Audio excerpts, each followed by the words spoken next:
Tisão papana, tisão papana.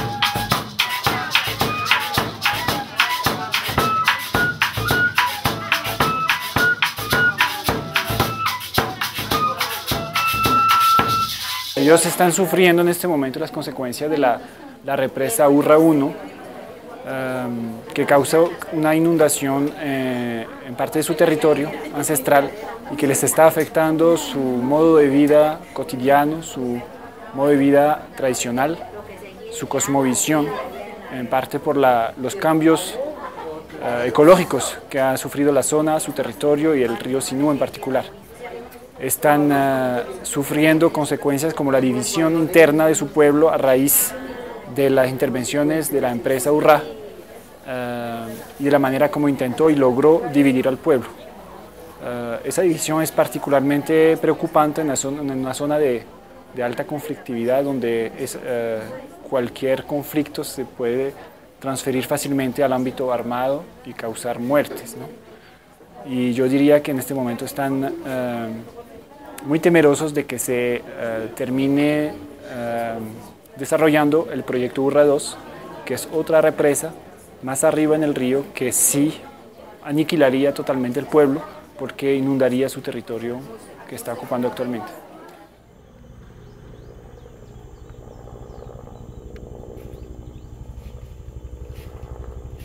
Por esa empresa, por esa represa Urra, nosotros nos hemos sentido afectados ya. Por eso ya no tenemos ya no han debilitado ya el río, y entonces nosotros empezamos a reclamar nuestros derechos porque están inundando, porque están haciendo ese daño, y entonces tal cual los líderes y el pueblo reclaman eso, entonces ahí empiezan las degeneraciones a acabar con los líderes, a asesinar, porque si el líder que habla, el líder que plantea, entonces hay que desaparecer, entonces debilita a líderes, entonces hay debilitaciones de líderes.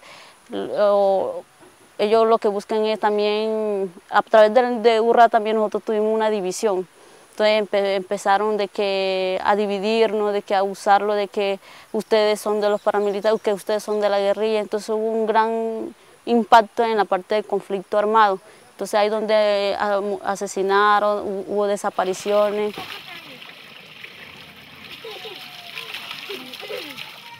El abandono, eso es relativo. Cuando se trata si hablamos de los servicios básicos, de los servicios públicos, de salud, de educación, sí hay un cierto abandono o mucha deficiencia, por lo menos, en los servicios prestados por el Estado a esas comunidades en Vera, ¿no? Nosotros hemos quejado para que subiera el médico a las comunidades, para que no hayan, digamos, atención de parte del médico. Entonces, lo que le saca el cuerpo, no, porque el Secretaría de Salud dice, no, como en el resguardo indígena son zona roja, entonces nadie se atreve a llegarse a la comunidad. Viene Brigada de Salud en el año como 2 o 3 veces. Este año no ha venido ni la primera. Entonces uno se enferma. Mira, por aquí para arriba murió una señora de parto. Murió así. El niño tenía como de 5 meses, se abortó.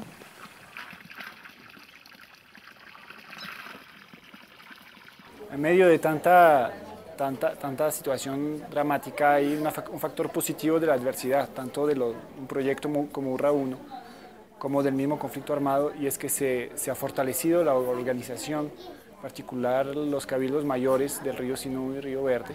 Hoy día es una organización fuerte, muy sólida. Entonces la forma de resistencia pasa por ese fortalecimiento de la organización. Pero esa resistencia que están ejerciendo, que están reivindicando, también ha llevado su precio en el número de líderes que han sido asesinados, desaparecidos, y que es algo irreparable para el pueblo embera. ¿Cómo pensamos nosotros? ¿Cómo vivimos? ¿Hasta cuándo nos van a mantener que nos quieran desplazar el territorio? No tenemos ese derecho a sacarnos a la fuerza. Nosotros mantenemos cultivando tierra. Vivimos del plátano, vivimos del arroz, vivimos de que nosotros no vivimos fuera del territorio, sino dentro del territorio. Y de allá salimos nosotros a reclamar nuestros derechos.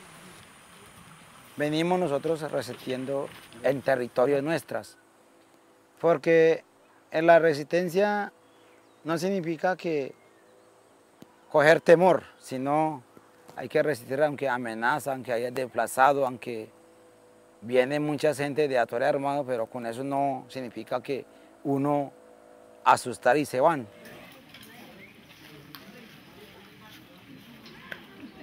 La idea principal que saco es de una población indefensa en medio de un fuego cruzado entre fuerza pública, entre guerrillas y grupos paramilitares que todavía actúan en todas las regiones del país.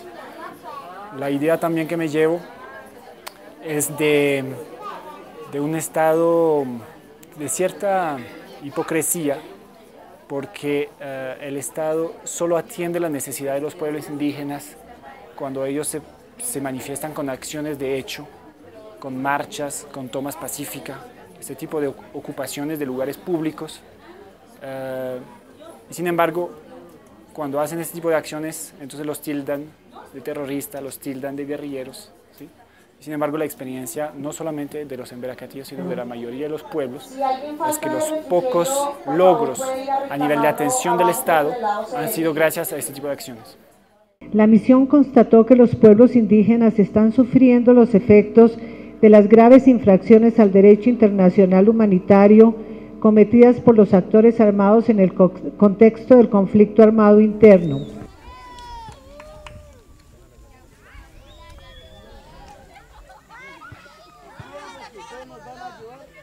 Esa sería mi primera petición, decirle al gobierno que el pueblo uva está pidiendo crear un solo pueblo, porque nosotros tenemos una sola cultura, un solo medio de ver nuestro mundo, y por eso pido por favor eso.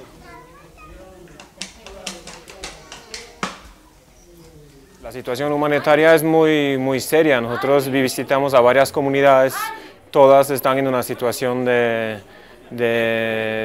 mucha necesidad, de falta de asistencia por parte de los entes del Estado, incluso una falta de comprensión, me parece, de las reales necesidades de las comunidades indígenas.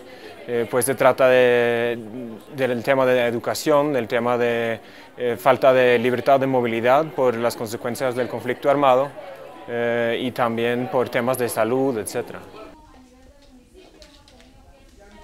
La parte de la educación y salud. Todo esto, hermano, esta educación que nos están dando hoy es un maltrato para nosotros, para el pueblo uva, porque eso nos ha traído.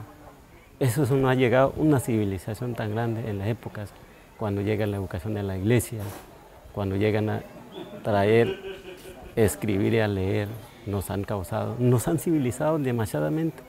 Por ese medio nos han determinado muchas culturas, muchas historias nos han perdido. Todavía viene la guerrilla, viene el ejército, y para los militares ahí nos campan en nuestro resguardo. Para nosotros como indígenas, ojalá que no haya más permitición, que no estén por ahí, porque eso corre mucho riesgo. No más no corre riesgo desde los niños, desde los ancianos, desde las mujeres, a veces las mujeres embarazadas. encontramos comunidades indígenas con 8 hectáreas de tierra, viviendo 40 personas. Eso hace de que las comunidades indígenas tengan una situación muy crítica en la parte productiva, en la parte de alimentación. Por consiguiente, las comunidades indígenas del plan son nómadas, cazadoras, recolectoras. Entonces eso hace de que la práctica cultural no se esté desarrollando tal como debe ser en estos pueblos. Nosotros visitamos, por ejemplo, la comunidad de los Betoyes, que han sido muy duramente golpeados por parte de todos los actores. La guerrilla acaba de asesinar a una profesora de la comunidad de Caño Claro, su esposo. Los paramilitares también han golpeado muy duramente a la comunidad, siempre indicando o diciendo que son guerrilleros, o sea, por el mero hecho de que viven en medio de una zona estratégica por todos los actores armados, pues son atacados de lado y lado. El ejército precisamente también les detiene por no tener documentos. Muchos de estos indígenas no tienen sus documentos, viven en comunidades muy retiradas, y entonces ahora parece que no pueden salir a hacer mercado o a llevar sus niños a puestos de salud porque les exigen los documentos, les pueden detener varias horas, hasta varios días. Hemos escuchado testimonios y pues hay varios casos de maltrato y detención arbitraria. Nosotros queríamos como vivíamos antes, cuando no había ni guerrilla, no había ejército, no había policía, no había paramilitares, nosotros éramos libres, ¿sí? Y ahorita le trajeron la guerra, la guerrilla y los paramilitares. Eso nos dicen a nosotros, de verdad. Y ahorita cómo vivimos ya arruinados, no podemos dónde salir. Si sale de un lado, allá encuentra, ¿sí? Si sale a cazar por allá, allá están. Dicen, bueno, ¿usted qué hace aquí?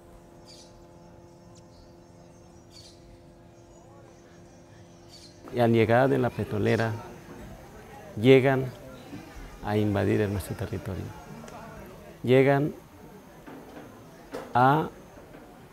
en la militarización, y también nos causan de que hay desplazamiento de los uguas en otros lugares.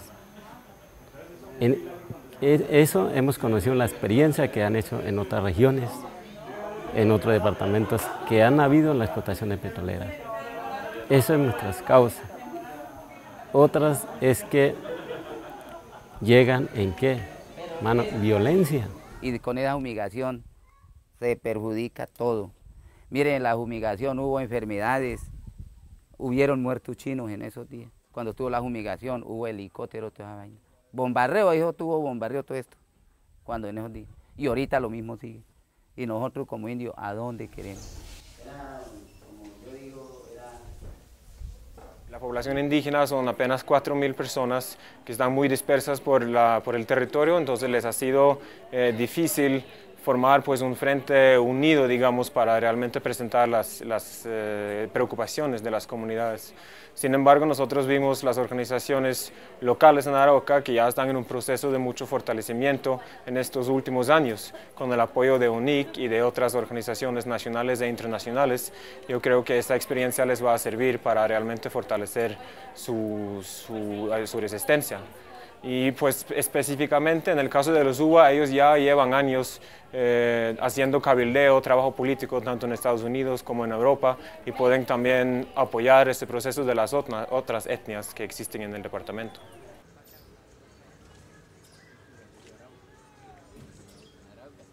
Lo que nosotros siempre hemos anhelado es la inclusión del plan de vida en el plan de desarrollo departamental y nacional.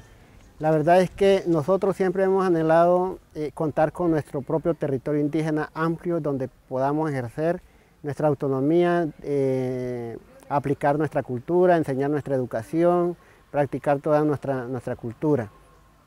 Ideal, rescatar nuestro territorio. Teniendo nuestro territorio, ahí vamos a conseguir todo.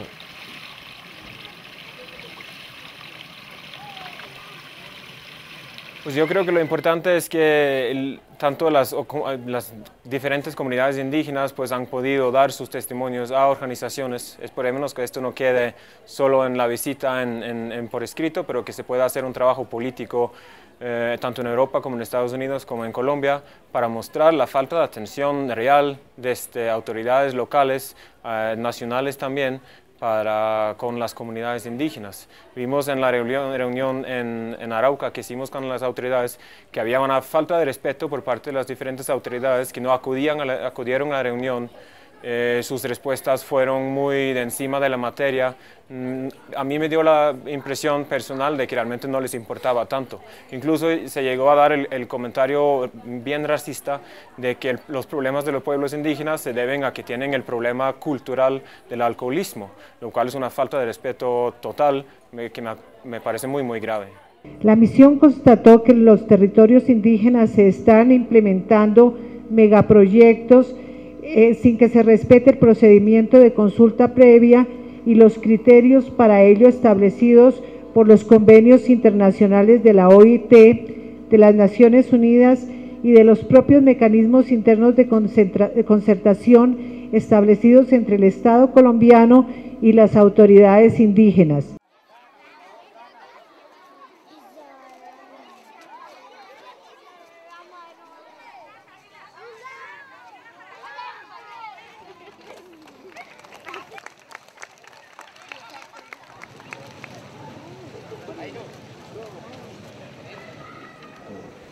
Responsabilizar al presidente de Colombia, Álvaro Uribe Vélez, autor de la política de seguridad democrática, y a la comandancia de las Fuerzas Armadas Revolucionarias de Colombia, FARC, y a la comandancia de los grupos paramilitares que operan en el norte del Cauca, de los hechos denunciados por el tejido de armonía y justicia de la CIN. Fuimos recibidos por más de 3.000 indígenas que estaban en luto por la muerte de un niño de 10 años. Y ese fue emblemático de la situación de crisis humanitaria que están ahorita abarcando los pueblos indígenas del norte del Cauca, porque fue como la gota que derramó el vaso de agua, ¿no? Y para nosotros fue muy duro porque la muerte de este niño fue causada por una granada de mortero de la fuerza pública, quienes pensaban que las FARC estaban en la comunidad y era 2.500 indígenas haciendo un bingo para una escuelita que ellos querían atraer fondos para esa escuela porque no hay presencia del Estado en ese sentido. Ahorita somos afectados tanto como la fuerza pública, tanto como la policía, grupos armados revolucionarios, la FARC, y somos como objetivo militar a la población civil. Pero sabemos que la violación de los derechos humanos hemos sido muy violentadas por los actores armados en conflicto. Más sin embargo, hemos asumido el rol de mujer, no solamente en estos escenarios públicos, sino también desde la familia, tener la capacidad de orientar a nuestros hijos para que verdaderamente construyamos de hombro a hombro entre hombres y mujeres como parte complementaria de este proceso. Así que hemos asumido este rol.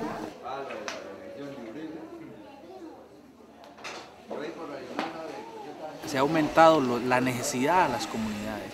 Acá no hay una solución total a la situación de las necesidades básicas insatisfechas, la situación de alimentación, la situación de vivienda, la situación de salud, la situación de acá, Jambaló, ejemplo, todavía hay tuberculosis, situaciones muy difíciles de salud en las comunidades.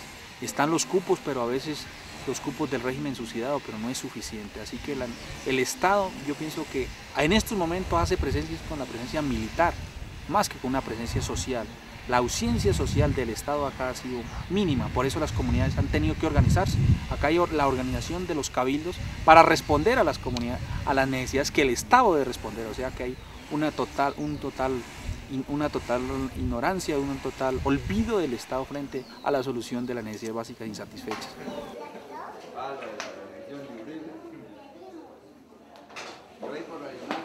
Lo que yo logré ver y lo que nos dio mucha inspiración a nosotros como personas internacionales es el movimiento indígena tan organizado que hay en Cauca y la forma en que ellos, aunque el Estado no les apoya en temas de salud propia, porque ellos quieren hacerlo desde su propia visión, en temas de etnoeducación, en temas bueno, tú lo dices, en todos los temas ellos están súper organizados y buscando cooperación internacional para poder tener fuerza y hacer las cosas desde su cosmovisión. Lo que falta es la presencia del Estado. Hay una gran presencia de las instituciones del Estado armadas, pero de las instituciones necesarias para mantener la vida y la seguridad alimentaria, de salud, de educación de los pueblos no hay. Y si hay es muy poca y no es desde la visión de los pueblos indígenas.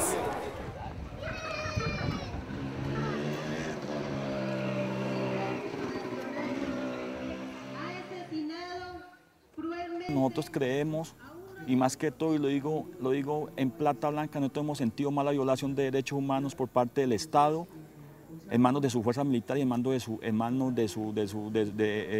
Autodefensa Unidas de Colombia. Entonces, es más la violación de derechos humanos que hemos sentido nosotros que eso, que hasta de la misma guerrilla más. Y digo yo, no estamos a favor de la guerrilla, ni estamos hablando a favor de la guerrilla, sino que nosotros hemos sentido más violación de derechos humanos de parte de los paramilitares.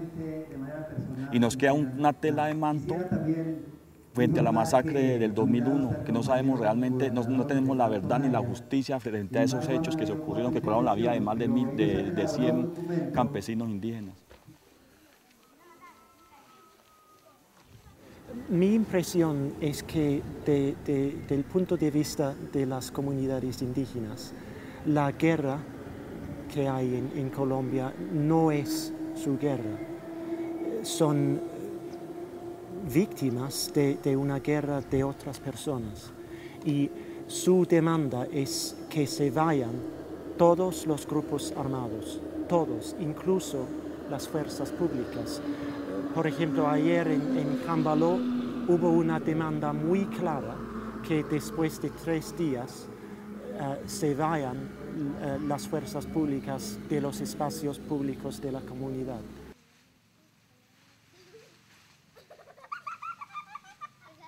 Nosotros venimos con un objetivo muy específico, y que realmente lo cumplimos y vamos a hacer un informe, pero nosotros mismos como Misión de Verificación Internacional tenemos un desafío y ese es de que esto no se quede en un informe, que no se quede en unas entrevistas, de que vayamos a nuestros países, hagamos cabildeo con nuestros países de donde venimos y que tratemos de a través de ellos cambiar algunas cosas que están pasando, ¿no? Hacer cabildeo, a tratar de que pueblos indígenas se representen en sí mismos dentro de nuestros procesos legislativos, para que ellos hablen de su situación, que ellos sean actores en la solución a los problemas. Y creo que para mí el desafío y para todos los que están en esta organización, en esta misión, es de que sea un monitoreo, que esto sea el empiezo de algo que va a ser apoyo y monitoreo a la crisis humanitaria que tienen los pueblos indígenas.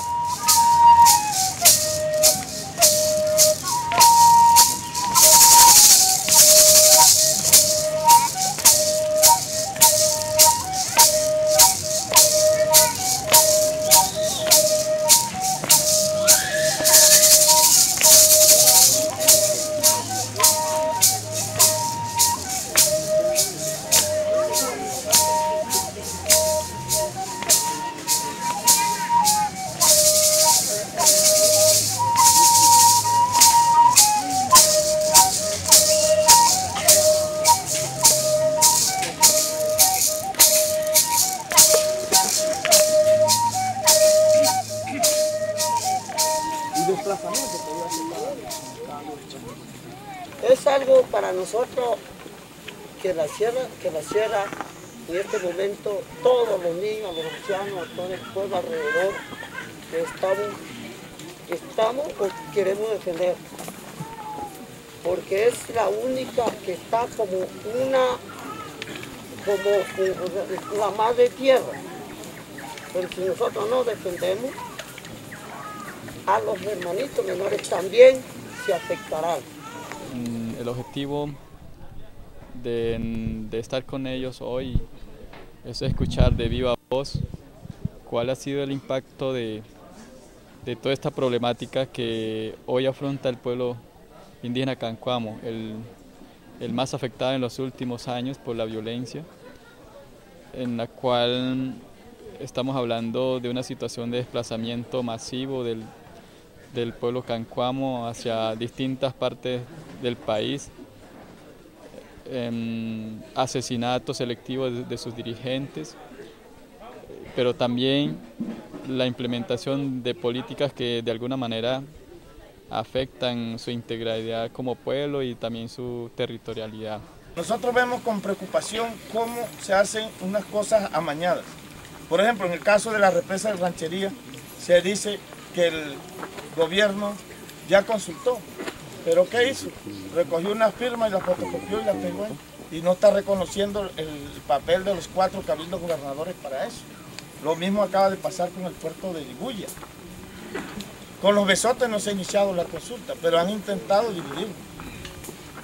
Y hay una presión política muy fuerte porque se está diciendo que si no se hace esta represa, la ciudad de Valledupar no va a tener agua en 10 años. Y si nosotros asumimos esta posición aquí, vamos a tener en contra a la sociedad civil de Valledupar. No vamos a poder ni llegar allá. Pero esa no es la realidad, porque la realidad es que del 100% de esa agua, el 90% va a ser para el distrito de riegos. Solo el 5% va a ser utilizado en acueducto y el otro 5% en energía eléctrica. Pero esa verdad no se le dice a la sociedad. Y lo que nosotros hemos planteado, bueno, y se hace la represa y los ríos allá no tienen agua, ¿con qué se va a llenar? ¿Por qué no pensamos más bien en lo que nosotros hemos venido planteando? Una estrategia de ampliación y saneamiento de los resguardos para bajar las familias indígenas que están en los nacimientos de agua, en el páramo hacia las partes medias y bajas de la sierra, y dejar toda esa parte alta libre para que produzca agua y nunca se acabe. Ahí está hace rato la propuesta planteada, y eso lo tenemos ya como una propuesta de ampliación de los resguardos. Pero ahí no hay voluntad política, porque siempre la respuesta es que no hay recursos para comprar tierra. Pero sí hay recursos para alimentar la guerrilla.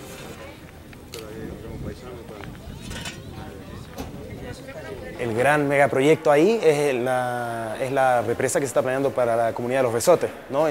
Digamos en la localidad, perdón, no comunidad, en la localidad de los Besotes, ¿no? Ese megaproyecto se está planteando y, pese a que está fuera del resguardo, está aún dentro de la línea negra, que es el sector que ancestralmente los 4 pueblos indígenas de la Sierra Nevada han considerado como su territorio, ¿no?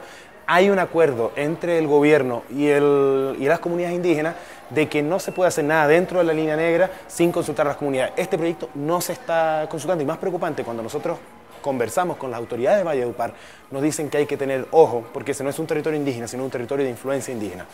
¿Quién define eso? ¿Quién pone la línea? Es un asunto que a nosotros nos preocupa bastante, porque es una línea demasiado débil, una línea demasiado tenue. Por otra parte, también nos dicen, porque obviamente en función de cuidar ese espacio, ¿no? De no permitir que se inunde, ¿no?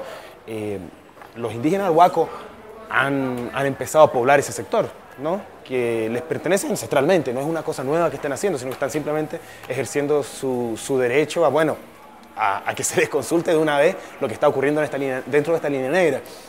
Y las autoridades nos han dicho, bueno, hay que distinguir lo que es un asentamiento indígena de una invasión. Esa es otra situación que a nosotros nos parece bastante delicada, porque el día de mañana cualquier asentamiento indígena puede ser tratado de invasión si acomoda a tal o cual interés económico o político coyuntural. No se reconoce, digamos, la autonomía o el gobierno o el derecho a la autodeterminación de los pueblos indígenas.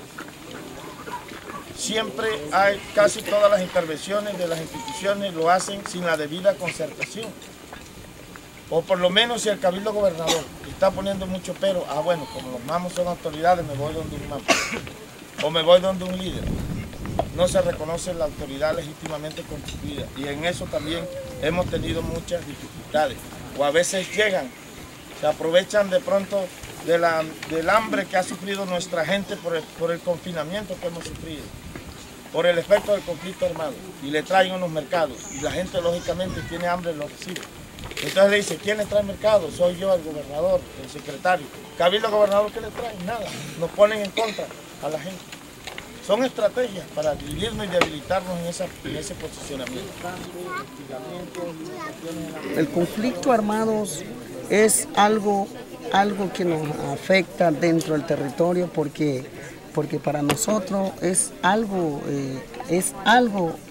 son gente, pero a veces la gente, los grupos armados, o sea, los grupos de personas no serían sino por el arma que han habido y de pronto la gente o por falta de necesidad pues se incluirán ahí, pero para nosotros con las autoridades, por ejemplo, los mamos dicen todo el que hace malo, todo es personas, seres humanos. En ningún momento pasaría ese amenazo, ni pasaría ese conflicto, sino todo es para favorable, malo, todo, porque así como dicen los ancianos, que el sol lo calienta a todo el mundo, la culebra, a todo. Ahí no lo calienta solamente el mejor, sino a todo. Así es, las personas que son dañadores, todos cubre. Pero los hermanitos menores, porque no conocen, no, porque cogen el arma, ya con eso es para matar o para debatir, para combatir. Pero nosotros en este momento la violencia también ha sido un trabajo con los mamos para poder uno entrar, como dicen los mamos, que eso hay que hacer diálogo, hay que hacer conversaciones, hay que hacer pues el trabajo, hay que concientizarnos. Por eso ya en este momento la violencia ha bajado. Nosotros hemos resistido, pero como nosotros no nos metemos, pueden estar allí y nosotros allí, pues nosotros no vamos a ir con eso en un grupo. Todas estas situaciones son, digamos, bastante complejas, ¿no? Y hay que asumirlas de un punto de vista de partida histórico también, ¿no? La presencia guerrillera en la Sierra Nevada comienza a mediados de los años 80 y eso genera una serie de problemas, ¿no? Principalmente que el conflicto es llevado a la zona. Ese es el problema principal. Aparte de eso, también se sucedieron, ¿no? Ejecuciones por acusación de sapeo, ¿no? de informe y colaboración con el gobierno.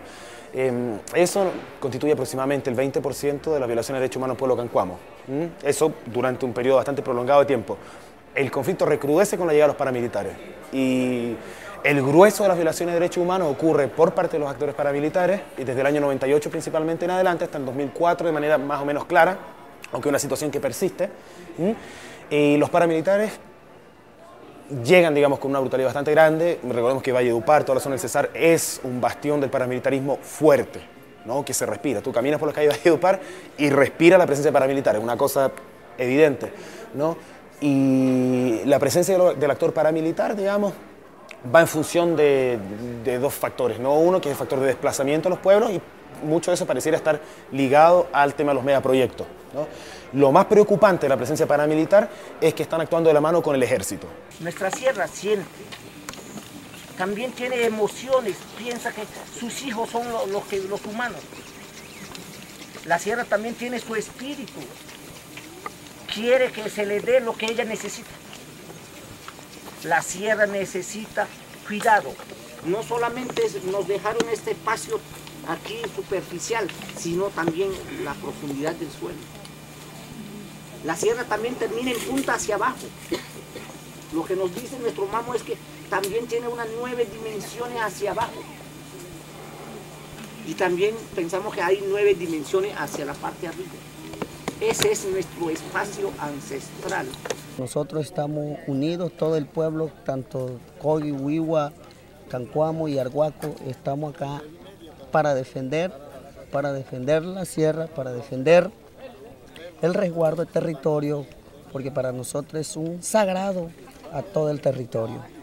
Por eso en este momento hemos encontrado en esta fecha con las instituciones nacionales e internacionales y a la visita, pues nosotros estamos acá, todas las autoridades, las representaciones políticas y acá para poder trabajar y para poder defender conjuntamente el territorio.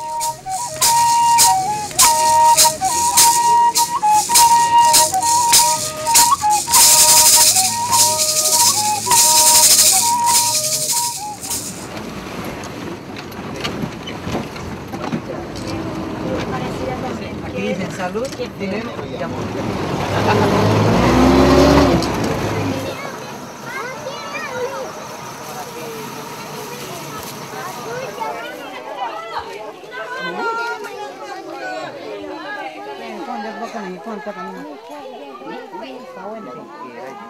El objetivo de esta comisión es examinar la situación real que están viviendo los Nucán Macú en este momento, desplazados en este lugar cercano a San José del Guaviare.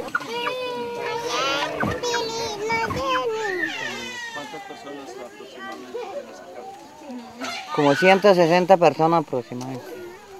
Maue, ¿y cómo están de salud? Pues nosotros, algunos que tienen, por ejemplo, tiene tuberculosis, que no está curado todavía. Y algunos que tienen dolor de muela, algunos que tienen con el gripa, todo eso, que están mal de salud también. Ya han dicho que esta tierra no es la que a ellos les gusta, que quieren regresar nuevamente, que requieren de apoyo para trasladarse, que requieren de un plan de acompañamiento sostenido. La tierra que ustedes dejaron, ¿cómo es? Es muy grande, quieren volver allá. Esa es la tierra muy grande, más de millones de hectáreas de la tierra. ¿Y qué tenían allá? Nosotros tenemos plátano, yuca, chuntauro, llame, caña, piña, todo eso teníamos nosotros. Nosotros, por ejemplo, vivimos en la naturaleza, nosotros cuidamos los pepas, todo eso nos cuidamos nosotros. ¿Por qué tuvieron que dejar su tierra? Porque, pues nosotros nos amenazaron los gente por ahí así y nosotros salieron nosotros por acá. ¿Quién fue? De la FARC. ¿Por qué los amenazaron? ¿Por qué? Porque dijeron que hay uno que nunca está pagando servicio por paramilitares. Dijeron a ellos mismos con el orden de ellos se sectaron eso. Para ustedes es muy difícil la gripa. ¿Por qué? Porque nosotros nunca hemos movido la gripa, como los blancos, contacto con los blancos y nosotros podemos pegarle, la pega la gripa a nosotros, ¿sí? Que queda muy duro a nosotros, nunca ha tenido gripa a nosotros. Entonces la selva nunca ha tenido eso.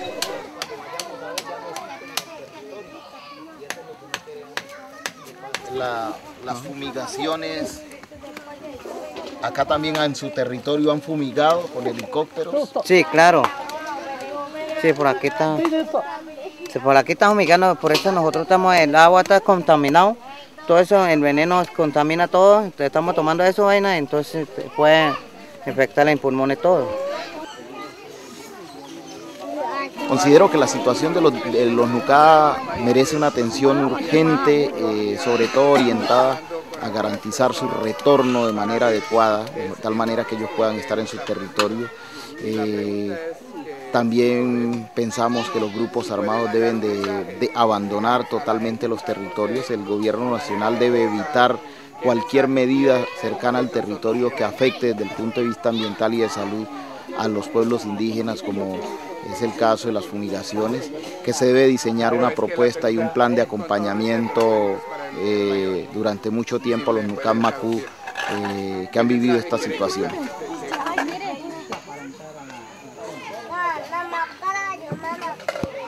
No le permiten retornar, bajo el pretexto que no hay las condiciones de seguridad, pero sin territorio indígena, un indígena, aunque sea nómada, no es indígena. Necesitan su territorio y bueno, yo espero que mañana, como sabemos que el gobierno va a venir, espero que no les va a proponer una escolta armada, porque esto sí que sería un gran problema para su seguridad. Y bueno, vamos a intentar hablar con las autoridades esta tarde a ver si podemos insistir. Es que primero que haya un control sanitario generalizado para que no importan sus enfermedades en las comunidades que se quedaron en el territorio, y luego que no haya presencia militar para asegurar supuestamente su seguridad, pero que va a tener exactamente el resultado opuesto.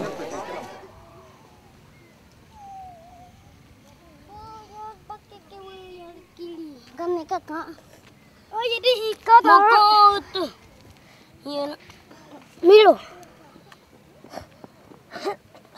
Vale.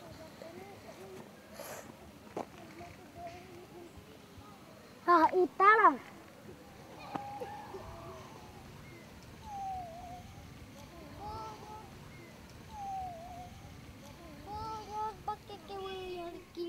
Jisau papana,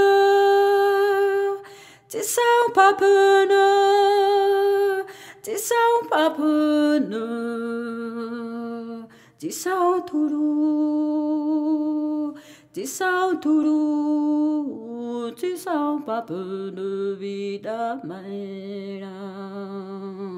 Esta misión internacional de verificación sobre la situación humanitaria y derechos humanos de los pueblos indígenas de Colombia entre el 19 y 29 de septiembre de 2006 tuvo como propósito verificar el estado de cumplimiento de las recomendaciones y la situación actual de los pueblos indígenas, producir un informe para que la comunidad internacional pueda instar al gobierno de Colombia el cumplimiento de los acuerdos y compromisos internacionales y de orden nacional en materia de respeto a los derechos de los pueblos indígenas.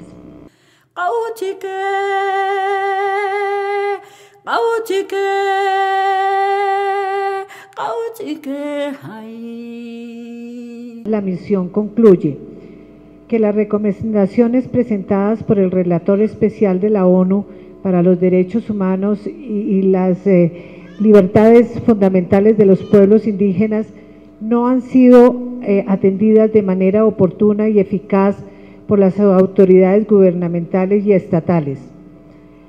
Que desde la visita del relator en el 2004, la situación de los pueblos indígenas de Colombia se ha agravado a tal punto que configura un escenario no solo de una grave crisis humanitaria, sino de amenaza cierta de extinción, ante lo cual la misión hace un llamado a la comunidad internacional y al Estado colombiano a que haga todo lo necesario para detener este riesgo. Que la sistematicidad de las violaciones de los derechos humanos y la del derecho internacional humanitario y de los crímenes de lesa humanidad a los que han sido sometidos los pueblos indígenas de Colombia prefiguran un genocidio contra estos pueblos que ni siquiera las medidas cautelares y provisionales emanadas por la Comisión Interamericana y la Corte Interamericana de Derechos Humanos han podido detener.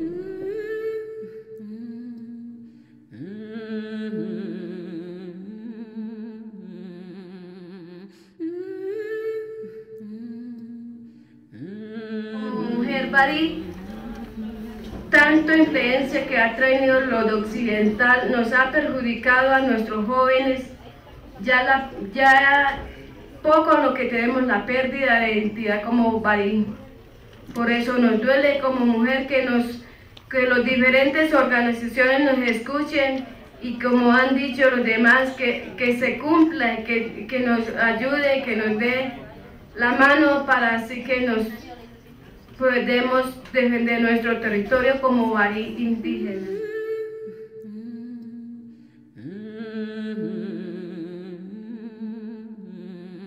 Y de hecho nosotros como Nazas del Cauca, pues no somos ajenos a esta situación, del cual todo lo que pasa a los pueblos indígenas es también el dolor para todos nosotros.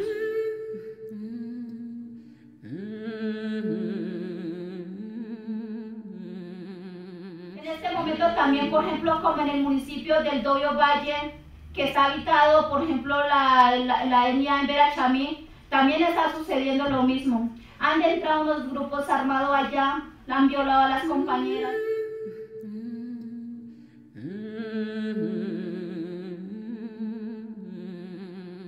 Y lo que chupamos con los campesinos, los indígenas, lo que chupamos los indígenas, ay, ustedes se hacen los bobos, porque ustedes no hablan el español, ustedes se hacen el bobo y nos cogen las patadas. Que porque no sabemos hablar, y eso, ¿y qué culpa tenemos si nosotros anteriormente a nosotros no nos enseñaron nada? Que fue un estudio.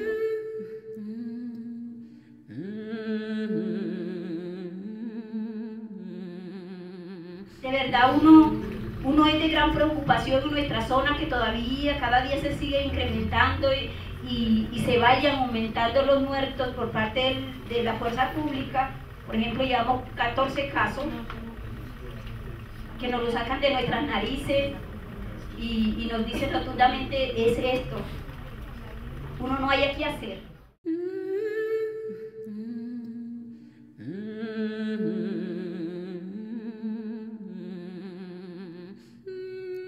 Pursiro, tallo sagrado que conmigo cantas las andanzas del tigre, su grito y su agonía.